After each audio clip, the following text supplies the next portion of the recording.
मैं तुम्हें एक पुरानी कहानी सुनाता हूँ। बहुत समय पहले काशी के पास एक नगर था, धर्मपुर। वहां एक बहुत अमीर सेठ रहता था। नाम था धनपत राय।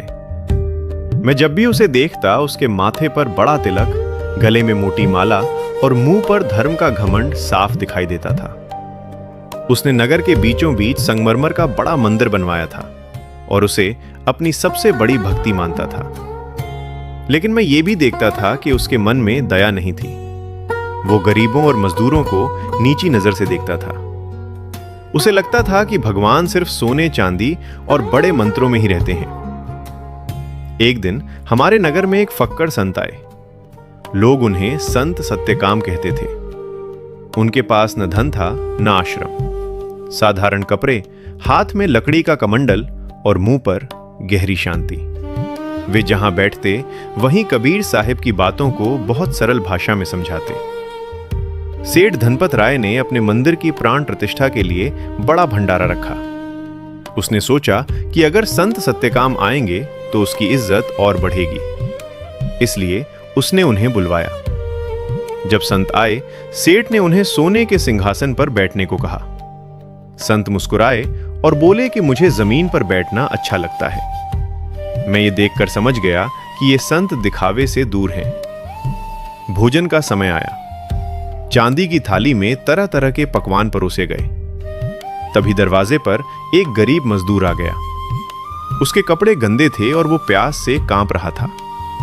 उसने बस इतना कहा, पानी दे दो। सेठ को गुस्सा आ गया। उसने चिल्लाकर कहा कि इसे यहां से निकालो, इसकी परछाई से जगह अपवित्र हो जाएगी। ये सुनते ही संत सत्यकाम ने थाली को दूर कर दिया। उन्होंने अपने झोले से सूखी रोटी निकाली और मिट्टी के छोटे घड़े से पानी पीने लगे। सेठ को यह बुरा लगा। उसने कहा, आप मेरा भोजन क्यों नहीं खा रहे? तब संत ने बहुत शांत स्वर में एक सवाल किया। उन्होंने कहा, अगर सोने के कलश में जहर हो और मिट्टी के घड़े में अमृत, तो तुम क्या पियोगे?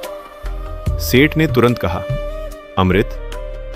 तब संत ने उस मजदूर की ओर इशारा करके कहा, तुमने मिट्टी के घड़े को गंदा समझ लिया, लेकिन उसके भीतर अमृत है और तुम अपने सोने जैसे अहंकार में जहर भरे बैठे हो। उन्होंने कहा, भगवान पत्थर में नहीं, हर इंसान के भीतर है।